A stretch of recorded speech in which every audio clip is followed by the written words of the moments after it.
It's Friday, September 12th. In the headlines, the People's National Party and the Jamaica Labour Party trade accusations over general election conduct. Students encouraged to utilize the buses provided by the Jamaica Urban Transit Company and the National Rural School Bus Program. In business news, Kintyre Holdings expands service offerings. Regionally, doubts raised about U.S. attack on vessel in Caribbean waters.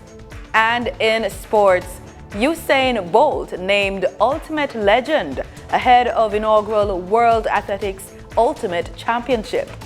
This is the weekend news on PBC Jamaica. I'm Simone Absalom Gale.